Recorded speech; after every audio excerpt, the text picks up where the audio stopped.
और राव तुलाराम जी ने, दोनों ने नेतृत्व किया अहीरों का, यादवों का, और अंग्रेजों की धज्जियां उड़ा दी। सबसे ज्यादा अंग्रेज अगर किसी ने मारे तो आपकी कौम ने मारे, आपने मारे। इसलिए अंग्रेजों ने हमारे साथ जब उनका शासन स्थापित हो गया, उनका शासन यहाँ चलने लगा all India east India company का, तो उन्होंने सभी समाज की रेजिमेंट बनाई, केवल यादवों की नहीं बनाई। तो यादवों से उन्हें चिढ़ थी। तो फिर जब पहला जो है विश्व युद्ध हुआ 1917 में, 14 से लेकर 17 तक चला, तब उनको जरूरत पड़ी तो यादवों ने की भर्ती उन्होंने नहीं की। फिर 1945 में दूसरा विश्व युद्ध शुरू हुआ, तब उनको जरूरत पड़ी कि ये यादव कौम एक बहादुर कौम है, इसका साथ लिए बिना हम ये लड़ाई नहीं जीत सकते विश्व युद्ध की। तो उन्होंने भर्ती की हमारे जवानों की, हमारे सेना, हमारे समाज के लोगों की। तो हमारे जो सरदार थे समाज के, उन्होंने कहा था कि जब तक आप हमारी रेजिमेंट नहीं बनाएंगे तो हम आपका साथ नहीं देंगे। तो फिर उन्होंने कहा कि हम आपकी रेजिमेंट बना देंगे। हमारे लोगों को भर्ती भी किया और लड़ाई भी लड़ी। जब आजाद हिंद फौज बनी तो उसके खिलाफ अंग्रेज हो गए थे। तो आजाद हिंद फौज पर गोली चलाने के लिए अंग्रेजों ने कहा कि इस पर गोली चलाई। उन्होंने कहा इस पर गोली हमने किसी कीमत में नहीं चलाएंगे, ये तो हमारे ही लोग हैं, इन्हें हम मार नहीं सकते। और भी जो बटालियन थी उनसे लड़ाई हुई, लेकिन यादवों की जो रेजिमेंट थी उसने उन पर, आजाद हिंद फौज वालों पर, सुभाष चंद्र बोस की जो सेना थी उस पर गोली नहीं चलाई। तो अंग्रेज और चढ़ गए, उन्होंने हमारी रेजिमेंट फिर नहीं बनाई। उसके बाद 1948 में देश आजाद हुआ। देश आजाद होने के बाद में हमारे जो भी तत्कालीन प्रधानमंत्री जी थे, रक्षा मंत्री जी थे, और जो भी मंत्रिमंडल पूरा रहा, उन्होंने कहा कि हम आपकी रेजिमेंट बनाएंगे। अंग्रेजों का तो बनता है, उनके खिलाफ हमने युद्ध किया, लड़ाई लड़ी, उनका कत्लेआम भी किया, लेकिन आजादी के बाद तो हमारी बननी चाहिए। सभी समाज की बनी है। Gorkha regiment, Sikh regiment, Jat regiment, Maratha regiment, Rajput regiment, Assam rifles, बहुत सारी रेजिमेंट बनी है, लेकिन यादवों की क्यों नहीं? यादव सबसे ज्यादा बलिदान देने वाली कौम है इस देश के लिए। आजादी की लड़ाई हो या आजादी से पहले की लड़ाई हो। आपने कारगिल का युद्ध सभी को याद होगा। 1999 में कारगिल का युद्ध हुआ था। 500 सैनिक शहीद हुए थे। ये रक्षा मंत्रालय के द्वारा जारी डेटा है, हम अपनी मर्जी से नहीं कह रहे। आप गूगल पर सर्च करेंगे मिल जाएगा। आजकल तो गूगल का जमाना, सब देख सकते हो आप। जब 500 सैनिकों में से 99 यादव थे, 99 यादव थे। कितने परसेंट हो गए? एक ही जाति के 20% लोग शहीद हुए। उसके बावजूद भी हमारी रेजिमेंट नहीं। और उस कारगिल को पूरे को बचाने वाला कौन था? ग्रेनेडियर योगेंद्र यादव, जिसको परमवीर चक्र मिला। अगर वो उस चौकी को फतेह नहीं करते तो ये कारगिल का क्षेत्र उसी दिन पाकिस्तान पर चला जाता। हमने बहुत बलिदान दिए हैं और लगातार देते रहे, चाहे देश के अंदर लड़ाई हो रही हो। आपको ध्यान होगा संसद भवन पर हमला हुआ था, सब जानते हैं। संसद भवन में एक आतंकवादी बदाइन अपनी बम बांध करके बॉडी से अंदर प्रवेश करने वाला ही था। तो राजस्थान के थे हमारे एक जगदीश यादव, सुरक्षा कर्मी, बड़ा जांबाज सैनिक था। उन्होंने पकड़ लिया उसे और उठा के नीचे पटक लिया, वो भी मर गया। और वो सैनिक भी, हमारे जगदीश यादव भी, उनके भी छिछड़े उड़ गए बम से।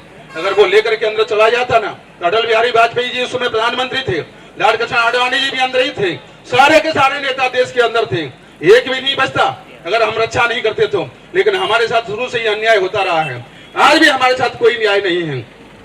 आपको मैं बता दूं कि आप जिस महासभा के सदस्य हैं, जो 1922 में इसकी पहली बैठक हुई थी, देश का कोई भी संगठन इतना पुराना नहीं है इतनी है कि आपकी महासभा है। जोरदार तालियां अपनी महासभा के लिए।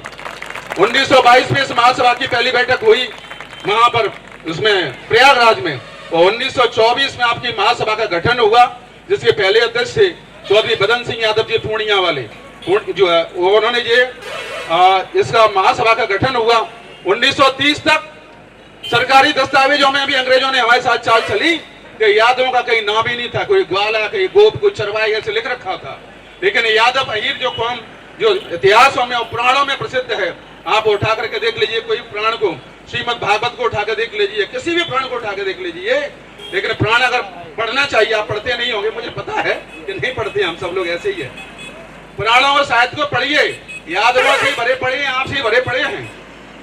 श्रीमद् भागवत में एक श्लोक आता है, जब राजा परीक्षित को भगवान सुखदेव जी श्रीमद् भागवत की कथा सुनाते हैं, तो उन्होंने कहा कि अब मैं 9वें स्कंद में जाकर के आपको ऐसे वंश की कथा सुनाऊंगा जिस वंश के यदोर वंशम नरः श्रुत्वा सर्व पापे प्रमुच्यते यत्रावृणम कृष्णाख्यम परम ब्रह्म नराकृति। मैं उस यदुवंश की कथा सुनाता हूँ जिसमें स्वयं भगवान श्री कृष्ण ने अवतार लिया है, और उस वंश का वर्णन सुनकर के ही लोग अपने पापों से मुक्त हो जाते हैं। आप ऐसे गौरवशाली, ऐसे महिमा मंडित जो है वंश के वंशज हैं। तो वो ये बातें जब उन्होंने लुप्त कर दी अंग्रेजों ने, तो जब आपकी ये महासभा बनी 1924 में गठन इसका विधिवत हो गया था।